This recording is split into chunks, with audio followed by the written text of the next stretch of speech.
जय माता दी दोस्तों, आप सभी का मेरे चैनल पर स्वागत है। कैसे हैं आप सब? आई होप आप सब बहुत अच्छे हो। माता रानी की कृपा आप सब पर बनी रहे।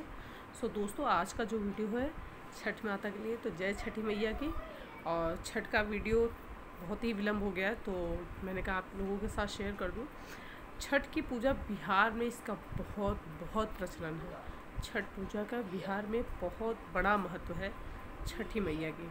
ये वही छठ माता हैं जो कहते हैं, हमारे यहाँ पे तो ये मान्यता होती है कि छठी वाले दिन ही बच्चों के बुद्धि दी जाती है। तो ये वही छठी मैया है जिनकी पूजा हमारे यहाँ हल छठ के रूप में होती है।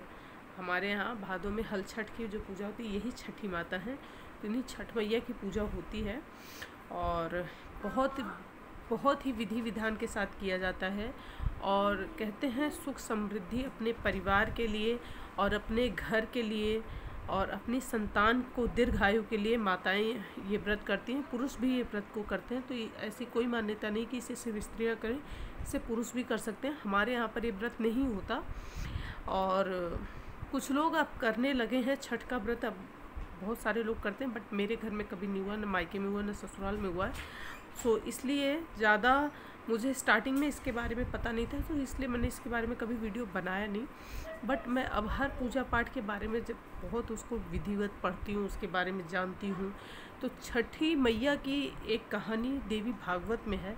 सो इस नवरात्रि में मैंने पढ़ा था कि छठी माता का व्रत जो है, छठी मैया कौन है, और इनके विषय में जानने के लिए मैंने ये कथा पूरी पढ़ी थी। उसमें देवी भागवत में इसकी बहुत अच्छी कथा है। सो आज का विषय छठ पूजा के लिए है, तो मैं वो आपको बताऊंगी। नेक्स्ट टाइम मैं आपको ज़रूर बताऊंगी कि छठी मैया के लिए या छठ माता जो होती हैं उसमें उनकी क्या स्टोरी है, वो मैं आपके साथ बहुत जल्दी शेयर करूंगी। तो चलिए जानते हैं छठ पूजा कब है। तो यानी आज है 25 तारीख, तो आज ही से शुरू हुआ है छठ व्रत का आरंभ। आज से ही शुरू होता है, जिसे हम कहते हैं नहाया खाया। तो ये 4 दिन का बहुत ही पवित्र और कठिन व्रत होता है। देखिए, व्रत पूजा पाठ एक तपस्या है। तपस्या करना है तो थोड़ी सी कठिनाई तो सहनी पड़ेगी।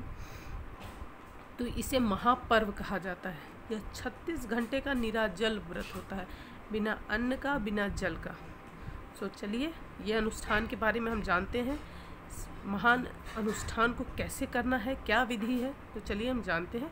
सो सबसे पहला दिन जो होता है वो होता है नहाया खाया, जो है 25 तारीख को। ठीक है, इस दिन व्रत का शुरुआत किया जाता है। तो नहाया खाए का अर्थ होता है इस दिन अपने शरीर की शुद्धिकरण करना, नहाना धोना, अच्छे से अपने घर की साफ़ सफाई, रसोई की विशेषकर साफ़ सफाई। और आप ये बात जानते हैं, छठ पूजा में साफ़ सफाई का सबसे बड़ा योगदान होता है। साफ़ सफाई सबसे ज़्यादा महत्वपूर्ण होती है इसमें। ठीक है, तो नहाए खाए का अर्थ होता है स्नान करो, अच्छे से साफ़ सफाई करो अपने घर की, अपनी, और फिर उसके बाद सूर्योदय से पहले उठकर पवित्र नदी में, या तो गंगा जल अगर आपके घर में है तो आप उसे स्नान वाले जल में डाल के स्नान करेंगे। पूरे घर की साफ़ सफाई करेंगे, रसोई की साफ़ सफाई करेंगे। और इस दिन भोजन में जो बनता है वो बनता है लौकी की सब्ज़ी और चने की दाल और चावल, यही बना के खाया जाता है बिना लहसुन प्याज। सबसे विशेष कर होता है सात्विकता, बहुत महत्वपूर्ण है। साफ़ सफाई बहुत इसमें मायने रखती है। तो बिना लहसुन प्याज का ही भोजन बनता है। ठीक है, और फिर उसके बाद नमक का प्रयोग कर सकते हैं, सेंधा नमक का प्रयोग करेंगे। किसी के यहाँ नॉर्मल नमक खाया जाता हो तो खा सकते हैं, बट वैसे सेंधा नमक का उपयोग इसमें किया जाता है। ठीक है, दूसरे दिन का होता है खरना।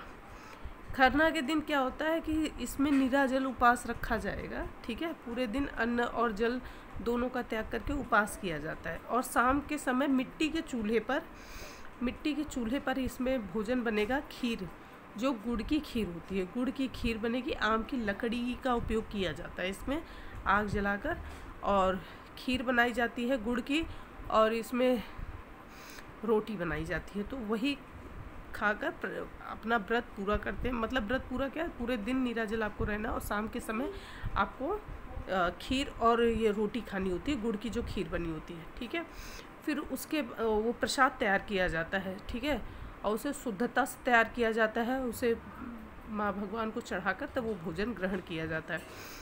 ठीक है, इसके बाद भोजन करने के बाद व्रती सबसे पहले प्रसाद ग्रहण कर लेगा। उसके बाद आप अगले दिन, नेक्स्ट डे जो शुरू होता है, उसमें आपको अगले दिन व्रत रहना है, निराजल व्रत रहेगा, उसमें कुछ खा पी नहीं सकते। इसमें ठेकुआ बनता है।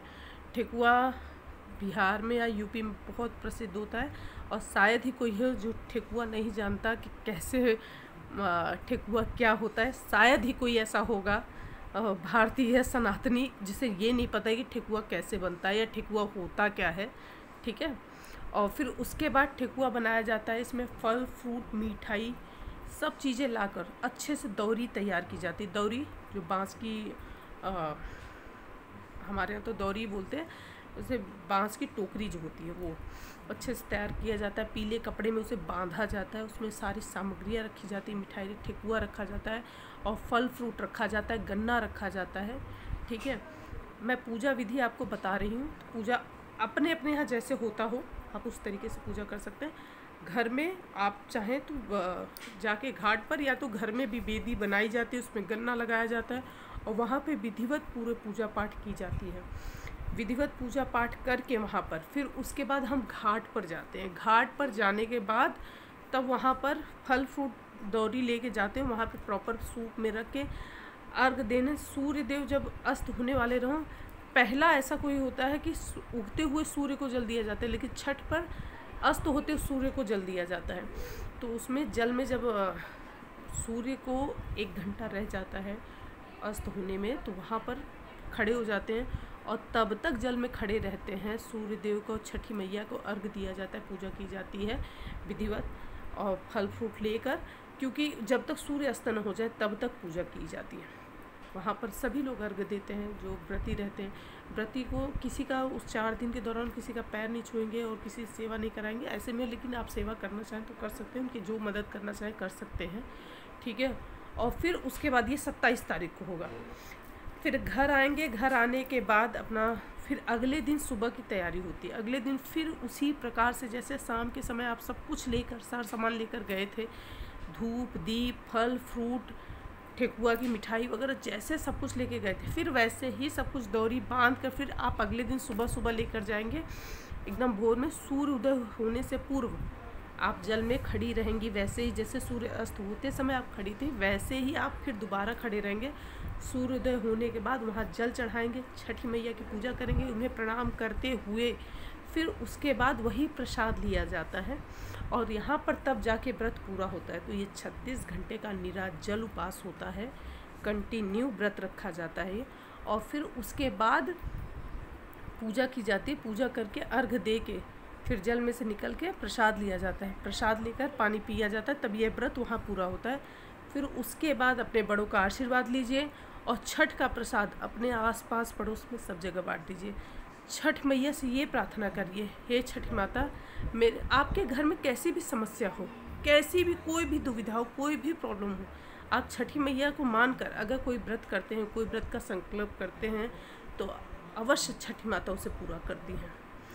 बहुत ही यह व्रत अपने आप में बहुत बहुत बड़ा व्रत है, महापर्व कहा जाता है। छठ के समय पे हम सब जानते हैं कि यूपी बिहार के लिए तो बहुत ही बड़ा त्यौहार है।